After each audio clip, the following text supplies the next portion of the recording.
Banyak yang dilakukan oleh para ulama. Teletek itu Ya. yang salah. Oleh para ulama, justru yang benar itu apa? Ya di masjid sama, karena banyak sahabat wanita juga ikut sholat berjamaah. Sebagus-bagusnya orang sholat berjamaah, sholat fardu sendiri, bacaan Fatihahnya bagus, ya. Kemudian apa? Baca surat pendeknya bagus, kecuali ada uzur ya. Semuanya bagus. Dapat pahalanya berapa? 1 apa 27? Satu.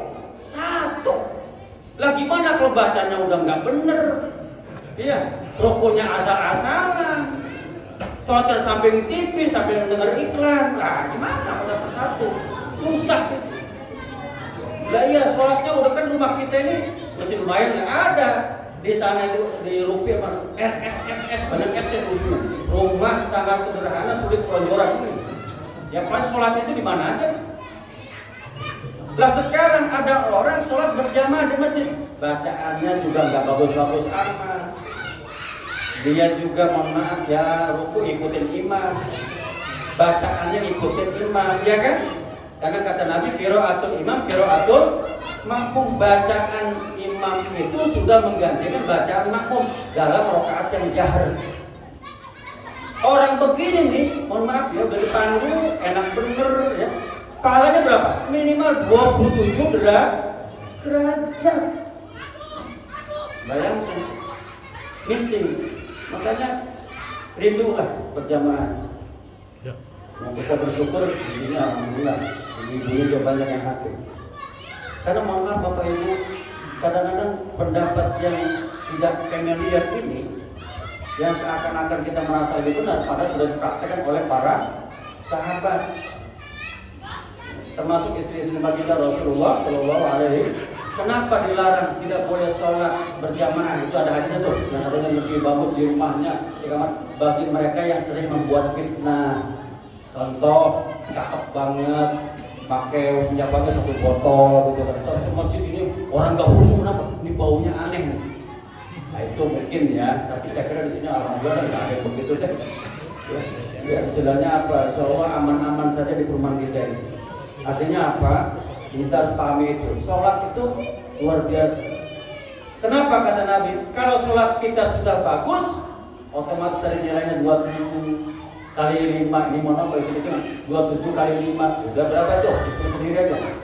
Dikalikan sebulan, dikalikan setahun. Insya Allah, bismillah. Banyak itu ya. Dibandingkan sholat di rumah sehari semalam itu cuma di rumah. Cuma dapat 1 kalau benar. Kalau nggak benar bisa separuh, bisa 1/3, bisa 1/4. Ya, ini Bapak Ibu rahimahullah, supaya kita paham, mudah-mudahan sholat ini menjadi pemandu kita sebagaimana Nabi sampaikan, inna awwala ma yuhasabu fil ardi yaumil qiyamah sholatu fa in soluhat faqad aflah wa anja. Kata Nabi apa? Pertama yang dihisab awal di hari kiamat itu adalah sholat. Nabi menyampaikan begini, fa in soluhat, kalau baik. Apa kategori baik? Baik itu apa? Sesuai syarat rukunnya. Ya. Ya enggak? Syarat rukunnya sesuai, waktunya juga tentunya. Kemudian apa? Dapatnya. Kalau dia dapat 27 insya Allah. Karena yang namanya jamaah itu mohon maaf ya, kesalahan-kesalahan makmum ditanggung Imam. Sebaliknya kesalahan imam tidak ditanggung Makmum. makmum. Itulah gak enaknya jadi imam. Iya, kalau imam salah nggak bisa tanggung makmum. Tapi kalau makmum salah ditanggung Imam. tetap sempurna imam mau. Kadang-kadang imam gue ikut tumpah kan. Iya, ditanggung oleh imam. Gitu loh. Artinya apa? Kalau bagus nih nilainya, maka kata Nabi, faqad aflah, dia ini beruntung. Menggunakan kata aflah. Beruntung punya 2 aspek. Bisa beruntung di dunia, beruntung di akhirat. Beruntung di dunia dia selalu sehat, rezekinya aman, lancar segala macam, dijaga iman Islamnya sampai hari meninggalnya. Ya. Aflah yang kedua, akhirat apa? Dia insya Allah tidak mampir ke Makanya dikuatkan wa anjah, selamat, tidak mampir ke neraka. Insya Allah ini Nabi yang bilang. Maka amal-amal yang lain ikut. Wa in fasarat, kalau salatnya rusak, faqad khaba wa khasir. Khaba itu apa? Maka sia-sia. Sia-sia, tidak dapat apa-apa. Wa khasir, merugi dunia dan akhirat. Maka dari itu Bapak Ibu rahimahullah, maka juga perlu saya sampaikan, ketika kita berjamaah pun ada adabnya. Ya, ada adabnya. Apa adabnya? Di antaranya jaga kekhusyuan jamaah. Tolonglah berpakaian yang wajar. Ya kan gitu kan di antaranya kan? Ini mentang-mentang lagi musim pilkada, rajin sholat jamaah di saat pertama, dia pakai kaos pilkada. Pas takbir yang jamaah di belakangnya Allahu Akbar, coblos nomor berapa itu? Saya nggak tahu, saya bilang 2, saya ganti dianggap pro nomor 2. Pasti baca. Kadang-kadang ada yang anak-anak muda pakai kaos dagadu, itu dagadu. Di Jogja itu kan aneh-aneh bahasanya. Baca nggak orang di belakangnya? Baca. Bohong kalau nggak baca. Baca pasti. Pasti baca. Hah? Wadimur. Sarung, nah ini dia. Saya dikasih sarung sama kawan saya. Pokoknya rame, saya nggak pakai. Karena khawatir nanti jamaah di belakang saya baca di bawah. Ya Pak Ustadz nih, sarungnya dari mana? Pasti bertanya. Maka jagalah kekhusyuan jamaah. Termasuk kata Nabi, barang siapa yang sholat berjamaah jangan makan makanan yang beraroma kurang termasuk bawang, kata Nabi, jangan. Bawang, Nabi ngasih contoh bawang, kan Nabi gak pernah ketemu jengkol sama petai. Nabi jangan makan jengkol petai. Lah bawang aja nggak boleh, gimana jengkol sama petai? Boleh dimakan, tapi ya jangan buka lebar-lebar lah. Takbirnya sambil apa? Angop dibuka mulut gitu kan. Jadi saya kira ini peristiwa Isra Mi'raj ini menjadi pelajaran buat kita. Perbaiki sholat kita. Sholat dulu lah, satu-satunya pegangan kita, Pak, yang mereset kita ketika susah. Makanya kata Nabi, as-sholatu mi'rajul mu'min. Kalau Anda ingin mengalami mi'rajnya baginda Nabi, sholat. Dibuktikan oleh Ali bin Abi Thalib.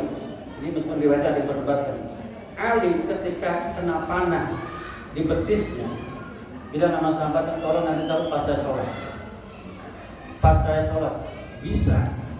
Artinya apa? Kualitas ibadahnya luar biasa. Dia sudah menembus langit itu berapa? Kita jangankan kena panah di mana, di betis. Nyamuk nempel, ributnya minta ampun, lepak-lepok ya.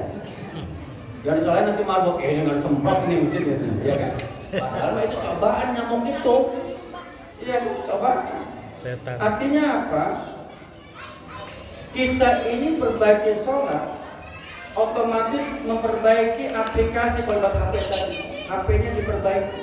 Setiap hari, yuk kita benahi, perbaiki sholat. Makanya, mohon maaf, ada orang mengklaim sholat, tetapi Al-Quran bilang fawailul lil musallin alladzina an sholatihim sahun. Saya berpikir, kenapa Allah bilang fawailul lil musallin? Celaka. Well itu bisa artinya neraka, yang kedua celaka, tidak dapat apa-apa.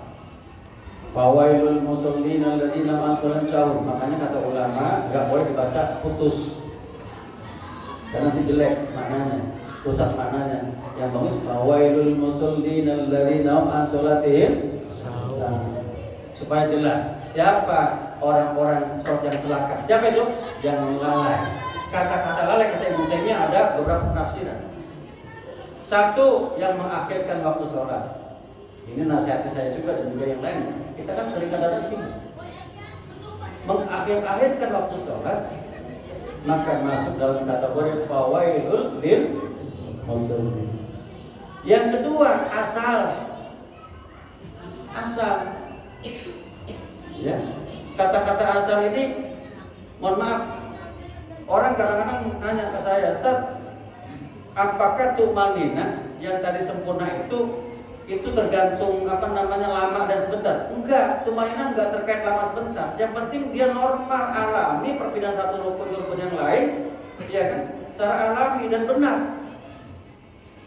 Kali kan ada waktunya, misalnya rukunya sekian, enggak. Sebetulnya bacaan tasbih 3 kali ketika ruku maupun sujud sudah normal, sudah tumanina. Kita baca berapa? 3 kali, itu maksimal. Yang lebih ya, kalau lebih nggak sunnah. Karena Nabi itu baca sekali ya, paling banyak 3. Ya, itu sudah normal. Karena mohon maaf, kadang-kadang orang contoh sujud kelamaan bukannya khusyuk malah ngelamun. Pernah saya di pondok dulu tuh. Ya, waktu di pondok teman saya jadi imam sholat subuh. Sujud terakhir lama bener. Aku baca apa dia ya? Doa apa? Rupanya tidur dia. Waduh, imam ini kacau. Kita udah pegal jidat ini. Rupanya tidur, saking khusyuknya tidur. Kelamaan. Ya, maaf ya. Saya khawatir, insya Allah di kita enggak ada. Ya, biasa kenapa? Orang yang tadi malam begadang, imamnya nonton bola, jadi imam. Bahaya tuh, hati-hati tuh. Alhamdulillah imam kita banyak yang gak suka bola sih. Iya kan? Jadi tumanina nggak harus lama ya, tapi pergerakannya sesuai. Ukuran yang paling enak ada baca tasbih. Kan baca tasbih orang beda-beda kan. Subhanallah, Subhana Rabbiyal A'la, wa bihamdihi Subhana Rabbiyal Azim 3 kali. Cukup sekali pun sudah cukup. Karena yang wajibnya gerakannya bukan bacaan tasbih itu aja pengukur. Ya. Maka ada orang nanya, Ustaz, saya sering lihat Ustaz sholat qobliyah ba'diyah kok cepet gitu. Nabi pernah sholat qobliyah ba'diyah cepet, ka'annau la yutimur sujud atau la yutimur rok'ah. Seakan-akan Nabi itu tidak menyempurnakan. Bukan menyempurnakan. Kadang-kadang yang namanya sholat fardunya apa? Bacaannya apa? Al-Fatihah. Sama dengan saya sampaikan sebelumnya. Sholat wudu itu ada minimalis, ada maksimalis. Orang kan kadang-kadang Ustaz, kenapa sih ayat wudu berbeda dengan yang Nabi praktekkan? Ayat wudu kan cuma berapa tuh? Cuma membasuh muka, apalagi basuh kedua tangan, terus apalagi mengusap sebagian kepala, langsung 2 kaki, nggak ada hidung, nggak ada kumur-kumur, nggak ada telinga. Kok beda dengan amalan Nabi? Ini saya sampaikan, yang disampaikan Al-Quran itu wudu minimalis. Yang Nabi sampaikan adalah wudu maksimalis. Boleh di saat tertentu kita butuh minimalis. Contoh, orang tua batal wudunya karena kentut, ya kan? Cukup air ukuran 1 ini nih. Ya. Air gelas aqua, boleh. Minimalis. Ya jangan kumur-kumur, habis lah 1 gelas itu. Kumur-kumur. Ya. Makanya Nabi itu kalau wudu apa? Biasanya dengan ukuran 1 botol aqua yang 600 ml. Pakai cerek. Ya. Jadi kita ini sejujurnya berlebih kan. Coba ada nggak di kita hitung? Saya nggak tahu nih kalau ada yang bisa hitung. Kalibrasi. Iya. Coba dihitung itu di atas itu berapa liter itu? Apa kita tower kita? Coba matiin dalam berapa jam habis? Iya kan? Untuk wudu nih. Ya. Karena kalau ternyata mohon maaf kita ini berlebihan menggunakan air, kata Nabi itu zolim. Nggak boleh. Betulnya ya, dia tidak mengikuti sunnah. Bapak Ibu rahimahullah, saya kira ini ya. Kalau saya bahas nanti panjang ini. Kelamaan. Kan besok libur tuh. Libur, kan besok ada yang acara juga. Saya jangan perlu juga itu. Ya, artinya saya ingin mengatakan begini, jagalah sholat itu. Iya, Bu. Sesibuk-sibuknya kita jangan lupa sholat. Seburuk-buruknya kita jangan lupa sholat. Sesusah-susahnya kita jangan lupa sholat. Saya ingat ya pesan kiai saya, nah kalau kamu ada masalah jangan curhat ke orang lain. Curhat ke siapa? Kepada Allah. Ambil wudu yang benar, ya, gelar sejadah, menghadap kiblat, kamu sholat 2 rakaat. Dan itu yang Nabi ajarkan. Hubungkan tadi tuh internet kita. Artinya apa? Kalau saya sampaikan tadi ada aplikasi pembersihnya dan ternyata sholat juga sebagai penghubung antara bumi dengan langit. Artinya apa? Kalau kita mau browsing harus ada internetnya. Internet itu ketika sholat. Ngomong di situ, ngadu di situ. Itu yang dilakukan oleh para nabi, para orang-orang soleh. Ya, nggak usah muluk-muluk lah.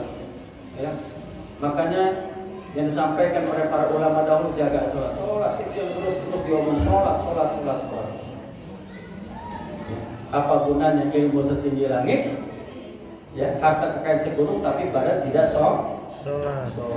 Jabatan tinggi boleh, tapi jangan lupa sholat.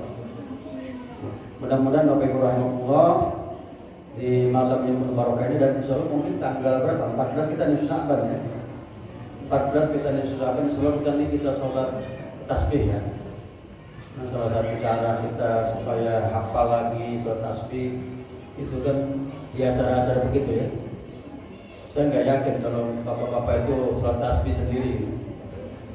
Jangan sholat tasbih, tetap sholat qobliyah ba'diyah aja, karena sholat kita ini banyak yang nggak tahu sholat sunnah ya. Ada sholat sunnah yang kita nggak pernah amalkan, apa? Sholat khauf. Pernah nggak sholat khauf? Cuman praktek doang dulu waktu saya di pondok. Kalau prakteknya belum, karena kita belum pernah perang. Sholat khauf itu kan dipraktek ketika perang. Iya kan? Gerhana kita belum juga ya? Pernah ya? Pernah ya? Gerhana. Artinya apa? Itu sholat sunnah, fungsinya menambah kekurangan sholat wajib. Saya kira cukup ya. Ya, ini penyampaian dari saya. Mohon maaf kalau ada yang kurang pas ya. Tapi kalau saya bahas itu panjang sebetulnya, cuma cukup lah ya. Karena waktu 1 jam saya kira sudah cukup, dan insya Allah mudah-mudahan tadi program-program yang dari masjid ini Bapak Ibu sama-sama kita dukung. Ya, mudah-mudahan ada 1-2 program yang segera mungkin tadi sudah disampaikan, apa itu CCTV ya, nama apa ya kira-kira tadi.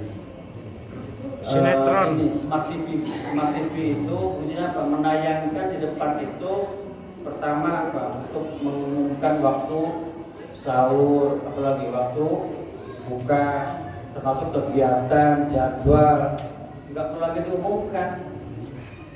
Iya kan, bukan hanya waktu sholat, tapi kegiatan-kegiatan termasuk. Mohon maaf, kadang-kadang musim pas puasa ini marbot juga lagi capek, kurang enak badan, pas waktunya azan nggak sempat azan dia, ya kan? Atau kelupaan. Akhirnya apa? Yang di rumah pada nungguin, atau bisa aja kelaparan marbotnya makan buka dulu dia, lupa azan, bisa aja kan namanya gitu kan. Nah ini saya kira itu mudah-mudahan bisa terlaksana segera. Kalau pembangunan tadi kamar mandi saya kira perlu proses ya, karena butuh waktu dan juga dana yang lumayan. Saya kira ini nanti silakan doa mungkin Ustaz Hanafiah atau yang lain. Antum aja Ustaz Hanafiah nanti doa ya. Mudah-mudahan beliau sudah menyampaikan ke kita, dan kita yakini meskipun beliau secara kepengurusan mungkin tidak di pimpinan, pucuk pimpinan, tapi kita berharap beliau juga insya Allah masih aktif di kegiatan-kegiatan kita di Masjid Al-Ikhlas ini. Saya kira cukup demikian. Kurang lebih mohon maaf. Assalamualaikum warahmatullahi wabarakatuh.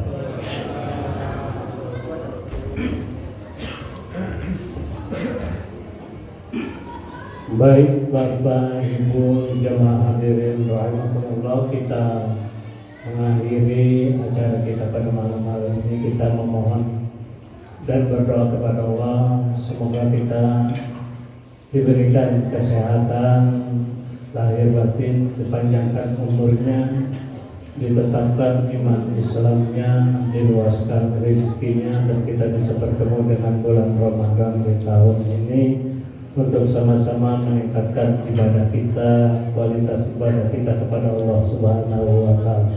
Amin ya rabbal alamin. Assalatu wassalamu alayka ya Rasulullah. Assalamu alayka ya Habibullah. Assalamu alayka ayuhan nabi wa rahmatullahi wa barakatuh. Assalamu alayna wa ala ibadillahi sholihin. Alhamdulillahi Rabbil Alamin hamdan yuwafi ni'amahu wa yukafi mazidah. Ya Rabbana lakal hamdu kama yanbaghi li jalali wajhikal karim wa li azimi sultanik.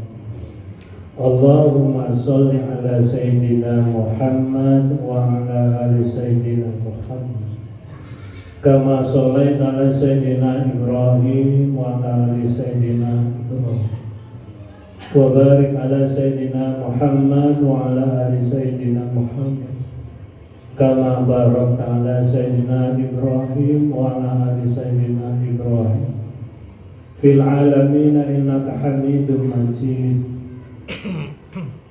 Allahumma inna nas'aluka salamatan fid din wad dunya wal akhirah wa afiatan fil jasad wa ziyadatan fil ilmi wa barakatan fil rizqi wa taubatan qabla al-maut wa rahmatan indal maut wa maghfiratan ba'dal maut.